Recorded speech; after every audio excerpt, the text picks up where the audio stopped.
Gosh, what a joy to be here today. I just want to thank Mark and Brian and the entire Synapse team for inviting me to come and tell the Honeyfund story and our journey from California to Florida and all the lessons that we've learned along the way. Looking out at the crowd, it's amazing to see how many people are here and to imagine all the connections that are going to form over the next 2 days amongst 5,300 attendees to this event. It reminds me of the activity in the brain and all the connections that come together. And there's a word for that Brian, what's the word for that? Synapse, yes, synapse. That's why we're here. So thank you so much for having me. Today's kind of a full circle moment for us. My husband Josh and I here moved Honeyfund and our family from Northern California in the summer of 2017. And it took us a few months to, set up household, get the kids into school, hire a team, find office space, and everything that goes with a move. And in January of last year, we really started getting plugged into this thriving innovation community that Mark talked about. And that included meeting the founders of Synapse. I came and did a Q&A session at last year's event. We were introduced to Jeff Vinnick's team, to Lakshmi. I was one of her cups of coffee that she mentioned.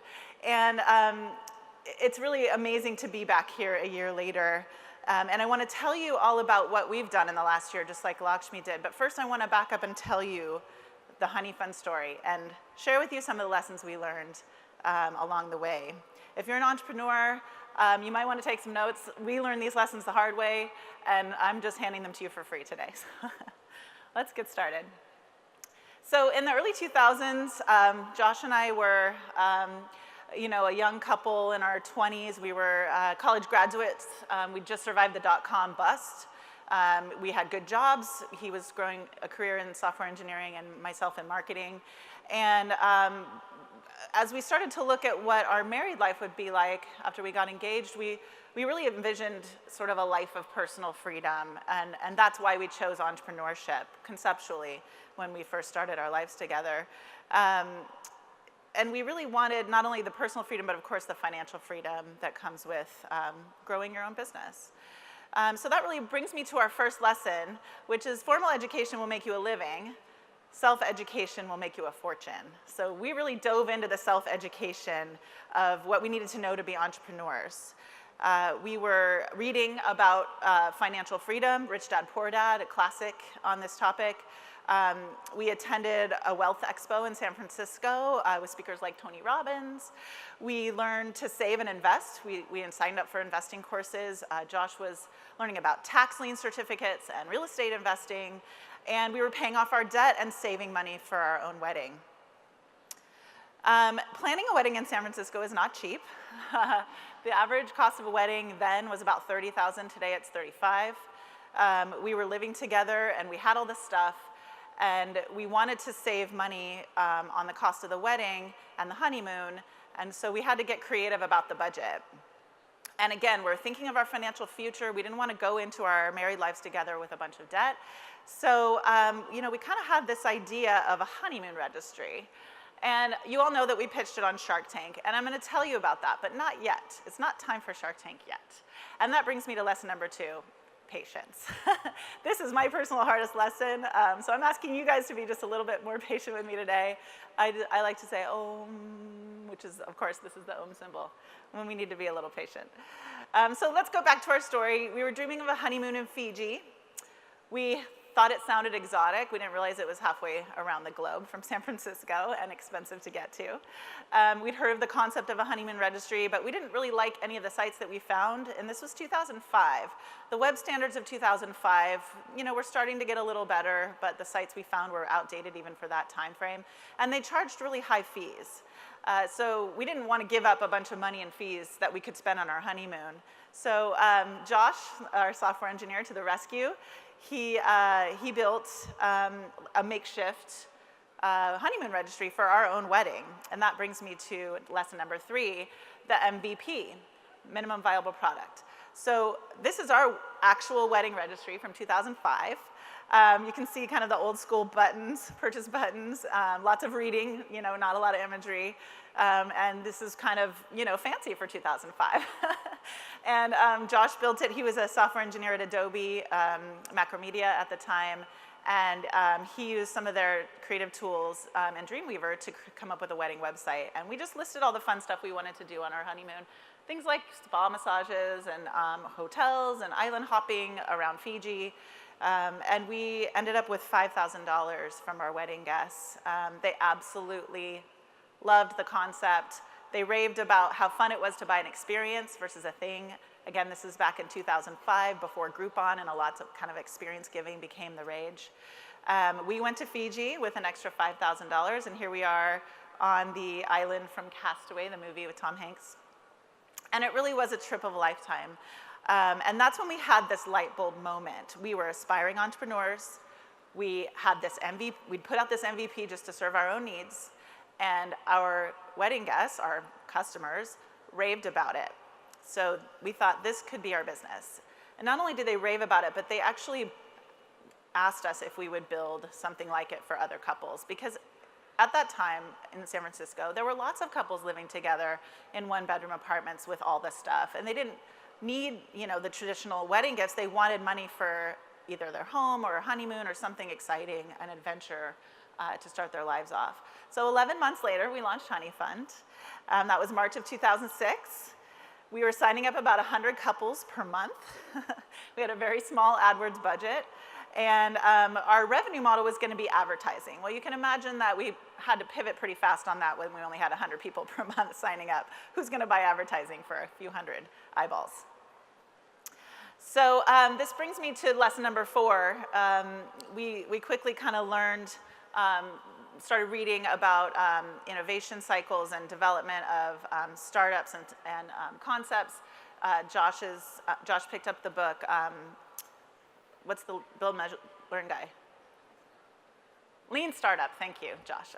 He's always there to back me up. The Lean Startup, if you haven't read it, it's a great book by Eric Ries. Happens to be a high school classmate of Josh's, but that's besides the point. He now teaches these concepts at Harvard Business School. And this learn, measure, build cycle, or build, measure, learn cycle is really the foundation of the Lean Startup methodology. So the idea is you build a prototype, you drive traffic to a landing page, it doesn't take that much on AdWords or Gemini or whatever the latest thing is. There's always some new advertising platform where clicks are cheap. Get it in front of people, buy an email list, jump on forums, and start asking people to come and check it out. Even if you don't have a product to show them, you can advertise a concept, drive them to a landing page, and capture an email that says coming soon. And just how many emails you've captured can tell you a lot about the interest for that idea. So the cool thing about Honeyfund is that every couple that signs up invites 150 of their closest friends and family to the site. So we kind of lucked into a really cool business model, a marketing model that grew itself. And that's lesson number 5. Luck is a real thing. When you put yourself out there, luck will find you. And I love Barbara Corcoran from Shark Tank. She says, the harder I work, the luckier I get. I really, really believe that. We can't know it all as entrepreneurs. Sometimes you just get lucky and you just go with it. So that's what we did. In 2009, when the site had been live for about 3 years, we did our first business model pivot. We launched a premium version of the Honeyfund page. This is what it looked like back then. So couples were now paying us a small fee to upgrade their Honeyfund page to something that looked more fun and exciting and inviting to their wedding guests. And we really were inspired by the freemium models that were out there, like if you remember Flickr, you could upload photos and you could upload more photos if you paid a little fee. So that was how we first became financially free, was with this business model. In 2010, we had our second child, and Josh was able to quit his day job at Adobe.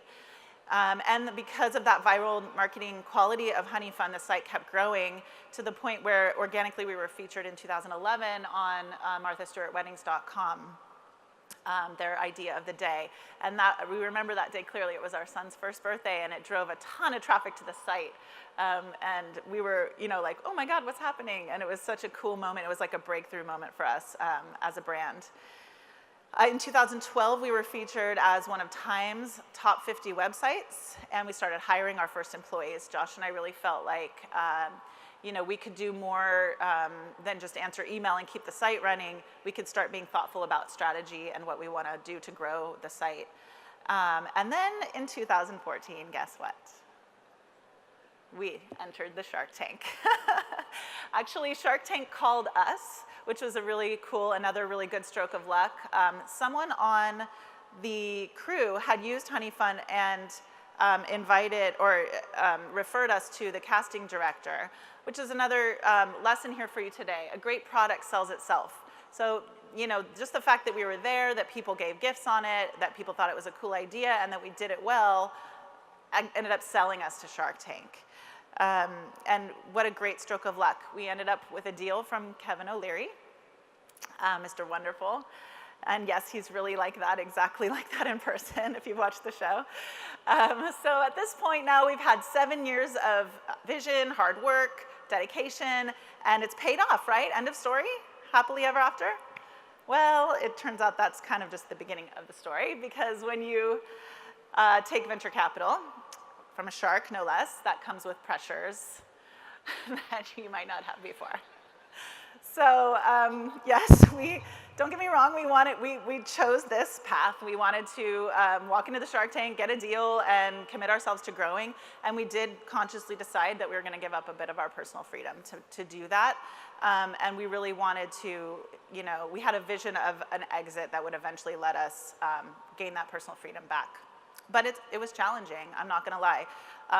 In Silicon Valley in 2013, we actually are kind of north of the Golden Gate Bridge, so really just outside of Silicon Valley.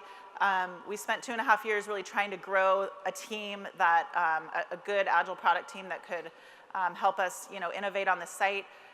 Things were changing more quickly in terms of user experience and web standards than ever before. With apps becoming everything, Snapchat changing its algorithms every, couple months. It was difficult to keep up without the talent. And when you're competing with Google and Facebook and Apple and all the tech giants, it can be really, really hard. So this is why we were, open to the idea of Tampa Bay. And we turned to our mentor, who was Josh's cousin. He was a Tampa Bay resident, and we would visit often because we had family here. And he's the one who really planted the seed for us to think about moving the company here. And he would say, almost word for word, the things that you heard this morning from Mark and Lakshmi about the talent here, the innovation, the community, the investment that's going into Tampa Bay. And then, of course, all the wonderful things that you read about, 10 reasons to move to Tampa Bay, education, amazing parks and recreation, promising and admired companies, which we now proudly stand amongst, media reach, low cost of doing business, this was a big one for us, and of course the hot entrepreneurial environment. And then, personally we were also lured by the sunshine, the water, the sports, the real estate, cost of, buying a house. We got half the price and twice the home than we did in Sonoma County, California. And the sense of adventure for our family, cruises and Disney and Universal and being closer to Europe even, or New York City. California's quite a long flight to get to any of those places. So, and at the same time, coincidentally, our shark, Kevin O'Leary, was on the set of CNBC at the same time as Jeff Finnick, and they put it together that, Kevin said, oh, I have a company moving to Tampa Bay, and that's kind of how we got dialed into the whole community here. So we did it. We bought into Tampa Bay. We packed up the family, and we moved in July of 2017. So what have we done since then? Well, our team has grown, now 14 strong and growing. More than half of those are in in our Clearwater office. We hired 3 full-time tech employees along with sales, marketing, and administrative staff. And it was so much easier than it would have been for us back in California in the shadow of Silicon Valley. In 2018, fully staffed, we completed a second business model transition and rebranded the site. That's our new website there at the top. We also partnered with Target. You can now register for your honeymoon on Target's wedding registry, powered by Honeyfund.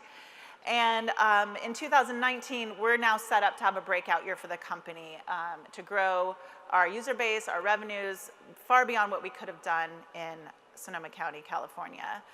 And that's my last lesson for you. Lesson 7, successful people do what others don't. Moving across the country might sound crazy to some, and it was harder than we thought in many ways.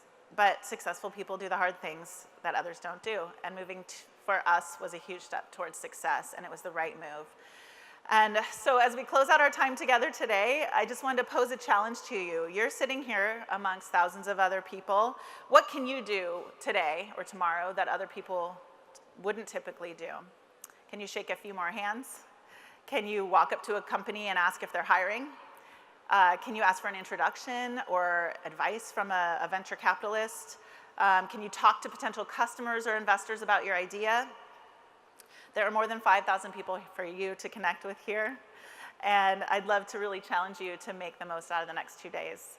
And thank you for hearing our story, and thank you for being here.